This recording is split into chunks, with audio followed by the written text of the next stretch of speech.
welcome to another episode of The Seven Living with the Planets. I'm Lucy Baldwin. And in this episode, I'm talking about making offerings and sort of how to work with the planets, what that can look like on a daily, weekly, monthly basis, and mostly talking about offerings rather than ritual. Sort of offerings and ritual are maybe the two main categories, and I'll have an episode about rituals. And my last episode, in case you missed it, is about identifying which planet you might want to work with. So if you're not really sure, then I would definitely recommend going back and listening to that before you watch this episode. But for now, I'm going to talk about offerings, and stay tuned because I'm going to share some of the mistakes that you might be making. And I'm going to talk about some of the really key important things to think about when making offerings. So the first thing that I want to say is that planetary magic is a relationship. It's about creating a relationship with an archetype. I often talk about taking the planets on as allies, taking these archetypes on as allies. I dance around the language with it all the time. Sometimes I call them gods. Sometimes I call them archetypes. Sometimes I call them energies. It doesn't matter how you think about it, but this giving offerings piece is about creating that relationship and creating a sense of reciprocity, a sense of exchange, and putting our attention towards the thing, aligning with the thing. And we'll talk about different ways that this can look, and also manifestation. So much of this is about getting something in return. We want something. We wouldn't be doing this magic if we didn't want something, right? We're trying to get things, we're trying to create things, we're trying to become things. And so the reciprocity is just a very natural, normal part of the human experience, giving and taking. And humans put an awful lot of bandwidth, whether we want to or not, into tracking, who is cheating and who is reciprocating and who is giving a lot and who is taking a lot. And we're always keeping track. It's just a natural thing that we do. So this is part of that. This plays into that. And we can use that to give and ask for things in return. And it can feel like a really healthy, generous, loving, nurturing, supportive exchange. So I'm going to talk a little bit about the historical context of how offerings were used in the past, and then I'm going to talk about how I use them today and give you some ideas and recommendations. So we're one of the major things that we're doing with these offerings is we're essentially telling our psyche, telling our mind, telling our conscious and unconscious to resonate with that archetype, to take on some of its characteristics, that we're getting on the side of that and the qualities that come with that archetype. It's also participating in the cosmic order, participating in our own fate. It's all just different language games around the same thing. But if you really believe in magic, which to some degree that is just science that hasn't been understood yet, there is a cosmic order and we can participate in it. And maybe we do have fate, and maybe these are archetypes, and maybe we can win their favor. And so we can look at it that way. That's different than the angle that I just talked about, which is getting on the side with these energies and sort of pulling in these qualities. But historically, it was really treated as if you don't, then there can be consequences. Like if you don't make those offerings, and that's a fear-based model, which I don't super love, and I don't actually use that, and I don't find it useful or applicable, but this is how it was treated back in the Roman and Greek periods. So I do take a more mystical approach. I do like to think of it as participating in this greater tapestry and sort of putting my will into the grand unfolding of my life, and also my role in the great story of, life and existence and humanity. So traditional devotional practice was very different. It wasn't so psychologically oriented. It was much more literal. There was much more of a magical interpretation. We now think that we're better than that sometimes. And I think I'm guilty of that too. That's why I'm always hedging and I'm always giving the psychological angle. But the truth is that there is a spiritual, mythical, magical side to this that is, you can tap tap into this like deep human current of connecting with something greater. And I do believe that there is, and this is from having studied anthropology and really looking at human patterns, faith is very natural to us. And even when we think that we're believing in science, we are having faith in science because a lot of scientists will never admit this, just like a Catholic would never admit that Catholicism doesn't have all the answers. Science absolutely does not have all the answers, not even close. There's just so much that we can't possibly understand. And so faith is always going to be part of this. So I like to just kind of own that. And even though I outwardly on this podcast hedge a lot, right? I talk about it in psychological terms. I really allow myself to believe in these archetypes as something greater, as bigger energies that maybe do have more, let's say, will in their own right. And what I'm talking about is planets as gods, not just archetypes, right? So the sun is Helios, Sol, Apollo. Those are all kind of different versions of the sun. The moon is also Selene, Luna, Diana. Mercury is also Hermes. Venus is also Aphrodite, Mars, Aries, Jupiter, Zeus, Saturn, Kronos. So people made offerings to these gods not just for like manifestation, not just for self development, but for protection, for their favor, for, like I said, out of fear. If you don't give your offerings to Mars or Saturn, they're going to fuck with you. And I don't see it that way. For success, fertility, victory, health, stability. And they offered things like bread and food and incense and oil, and they would sing, and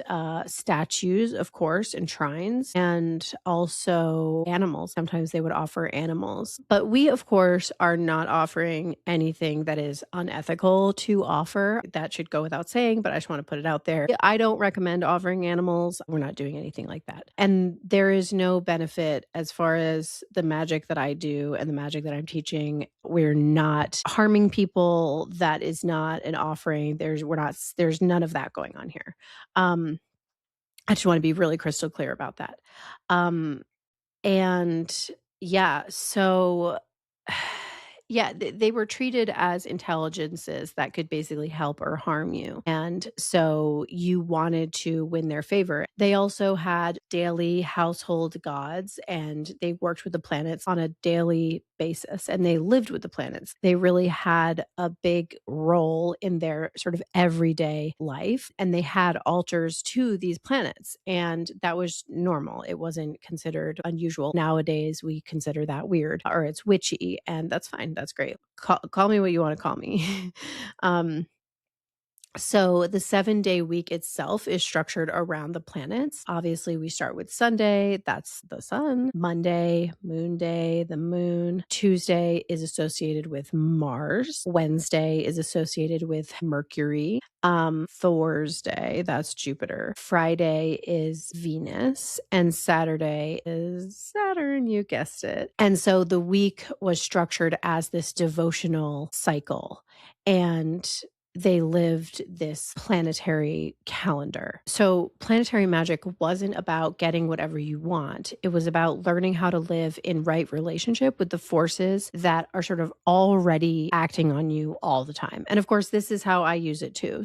But this was a very common, understood way of doing things. Okay, so nowadays I talk a lot about ritual, and I have sort of certain ways of doing ritual. But back in the day, it was much more technical and much less aesthetic. And I feel like we've moved in the direction of becoming more aesthetic. Like there are a lot of Instagram witches, right? And that it wasn't how it was. It really mattered. The timing really mattered. And I'll talk about that. The materials mattered. The words that we used, your intention, the preparation used to matter a lot more. And I'm way more casual because I've sort of tried to break it down into and take what works and also modernize. But the aesthetic piece, I think, is where culturally a lot of people have gotten kind of confused. We think that it's an aesthetic, but it's actually actually, I see it as a relationship with our own unconscious and how we relate to reality. Okay. Another piece of this was talismans. People made talismans, they wore certain colors, and they literally prayed to the planets, just like how Christians pray to God. Sometimes they would fast or purify themselves before ritual.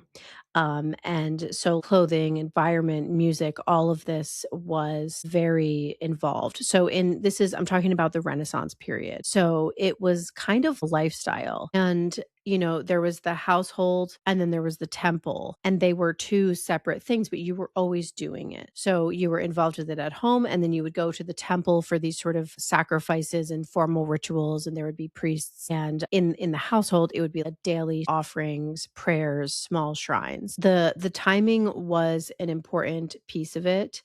The reciprocity was also was basically the most important concept. Like, it's all about reciprocity, because humans naturally, we understand exchange. And so they had this idea, do ut des, which basically means that I give so that you may give. If I give to you, then I know that you're going to take care of me. So you give your attention, you give your respect, you give your offerings, you behave in alignment with the values of that planet, and then the planet will support you, and you can like align your fate according to, the best possible outcome for yourself, and be sort of like in alignment with that archetype. And like I said, they feared the planets. And so they would make offerings to avoid getting sick or losing or dying or having bad luck or going into poverty. So it wasn't just about getting things, it was also about avoiding bad things. So, like I said, each planet corresponds with a day of the week. And so, if you're going to be making offerings to a planet or working with a planet, thinking about doing your offerings on that day of the week is a great thing to consider. It's not a requirement. There are also planetary hours each day. So each planet will have certain times of the day that are associated with it on any given day. I try not to get too caught up in the timing of it, because I would rather show up and do the offering than have to do it perfectly and then never show up for it at all. I don't want the need to do it just the right way to prevent me from doing it, but it can also help us. It can also give us a framework. So one thing that I used to do is I would do a small little moment, short kind of offering each day, but I would do a different planet each day. So like every Monday, I would do it to the moon. Every Tuesday, I would do it to Mars. Wednesday, Mercury. You get what I'm saying. And that worked really well. What I do now is a little bit more freeform. I kind of just have certain planets that I hit most days, and I kind of just come back to those same planets, because I find that those are the planets that I always need, always am sort of drawn towards. And like I said in my last episode, I talk about which planets might be most beneficial for you to work with and how to kind of figure that out. You can also think about the astrology and what's happening astrologically. So if it's Mars retrograde, then asking Mars for help, or maybe making offerings to Mars, saying like, kind of like, take it easy, right? Mercury retrograde, thinking about making offerings to Mercury, or even doing a ritual with Mercury to give you only, teach you what you need to learn as gently as possible, or whatever. So yeah, timing is something that we can definitely work with. And also looking at your natal chart, if you have planets that are in challenging placements, thinking about those as planets that you could work with. And a big part of this is embodying these energies, embodying these archetypes. So, how you're holding yourself, how you're talking, what are you saying, what are you talking about, what are you wearing, what sorts of things are you doing in your day, what are you eating, what are your daily routines, what is your emotional tone. Mercury is really playful and silly and childlike. Mars is very intense and masculine and commanding. Jupiter is more grandfatherly and wise.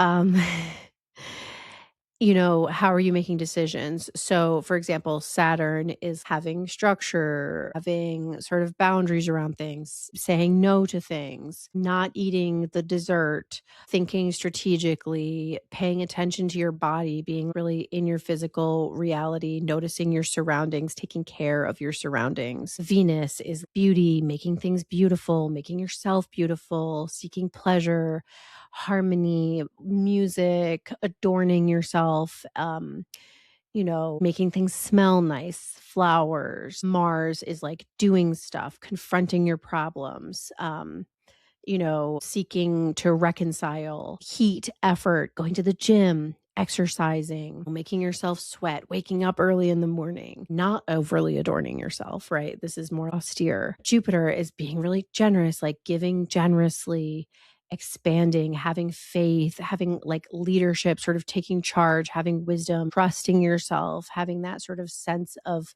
confidence to hold yourself, thinking long term, making long term strategic moves. Mercury is, being playful, being silly, learning, uh, you know, trade, obviously, gambling, but also talking, writing, being in that sort of communicative relationship, but also commerce. Mercury was very much business and commerce. The moon is home and cycles and water, and also claiming your emotions and feeling your emotions and dreaming and journaling and that kind of thing. And the sun is being visible, being healthy, having energy, being seen, putting yourself out there.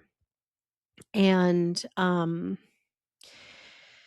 yeah, so I just went through all of the planets for different ways that you can embody them. So embodying them is, I would say, the first sort of level. If you're not ready to make an offering, you can just focus on embodying that planetary energy, carrying that energy in yourself, in your way of being, choosing to take on those traits and qualities as your offering. So it's not a thing that you're doing separate from your life. It's something that you're bringing into what you're already doing. It's a way of being. And then sort of the next level that I would say is doing either daily or weekly small, like lighting of incense and saying a little prayer of thank you, or lighting a candle, or just even sometimes some of my altars have bowls of water, and just like having a bowl of water and replacing the water and maybe like putting it on you somehow, putting it on your heart or your head or wherever, depending on the deity, right? And these might look different for different deities, for the different planets, right? So for Venus, it's lighting incense makes sense. That's what I do for Venus. I light incense. For Mercury, I will light candles. I will usually say a prayer. Sometimes I buy scratch tickets. For Saturn, I'm going to show up for something. So for Saturn, it's showing up for myself in a way, or taking on like a daily habit for X number of days. It's a very different sort of thing. For Jupiter, I'm going to cook a steak. Just you can see very different vibes here. And I did kind of got bigger and bigger there. So the daily things that I would do are very small. Sometimes it's just some of my altars have lights. So I'll just turn the light on and I'll just take a moment. I'll just take a beat to just sort of touch in with my own gratitude for that planet. That's like the number one, I think, important thing though. And this is where I want to get into some of the mistakes that people make. Some people, we think that we're just going to give flowers or give a gift or do something for the planet. And that is good. But the most important piece is like feeling gratitude, feeling that sense of devotion, touching in to that archetype, touching that part of yourself, or touching your like appreciation for beauty, or your appreciation for life, or your appreciation for and I'm thinking in terms of planets, right? So like beauty, obviously Venus. Appreciation for, life, I was thinking the sun, right? Because the sun is the creator of all life. Appreciation for play and humor and all of that, Mercury. Appreciation for pleasure, Venus again. Appreciation for my ability to do stuff, my voice, just being able to go out in the world and do stuff. That's Mars. Appreciation for time, the time that I have, Earth, things like that, more Saturnian. So feeling into that is actually the most important part of the offering. But giving the gift, giving something, if I haven't made this clear yet, is really powerful. I don't think I've said that yet. But offerings are not bribery. We're not bribing the planets. These are intelligences, these are gods that are way beyond us, what we could ever know or understand. So it's really important to I recommend holding the posture of gratitude, reverence, appreciation, and not thinking that we're like outsmarting them or manipulating them, or not this expectation of, I'm giving you this, so you better give me that. And also, another major mistake is that a lot of people think that it's all about the aesthetic. And it's actually more important to just be sincere and be genuine and to find that part of you that actually, because we all have it, like we all have genuine.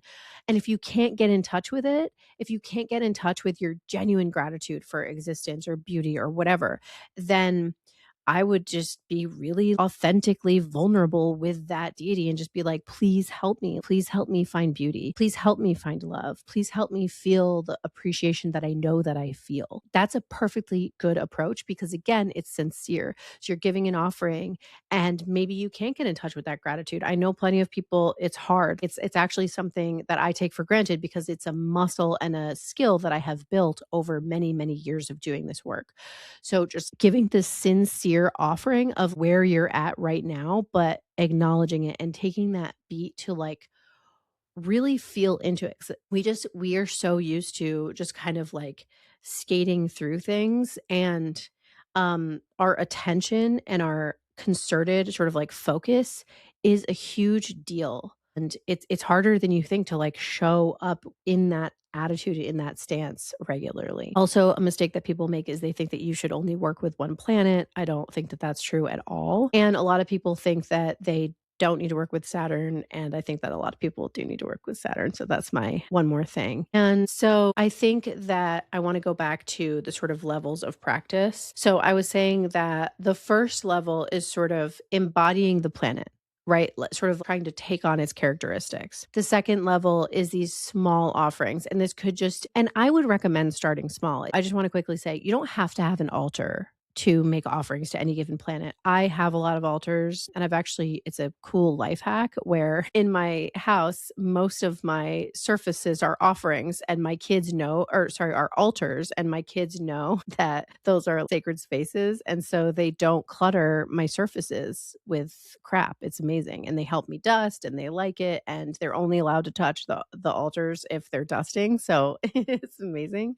Um, but you don't have to have an altar. So you can just make an offering. You can put it outside. You can have a special place where you put offerings. You can keep it in your kitchen. You can have a general altar it could literally just be a candle where you put your offerings every day, just a surface where you put your offerings every day. And maybe you have an incense burner and a candle. Or maybe it's just a place in your house where you put your offerings. Or maybe you just put them in different places. But I recommend having a place, even if it's outside or it's just a small sort of portion of your counter or whatever, your nightstand. So those are sort of small offerings, lighting the incense. And then you can do bigger weekly offerings with the planet that you're working with. If you're trying to really connect with the planet, I do recommend making a bigger weekly offering where you're actually preparing something. Because remember, historically, the preparation was a big part of all of this. And it doesn't have to be the whole ritual, but you can do your offering as a whole ritual every time. So you can,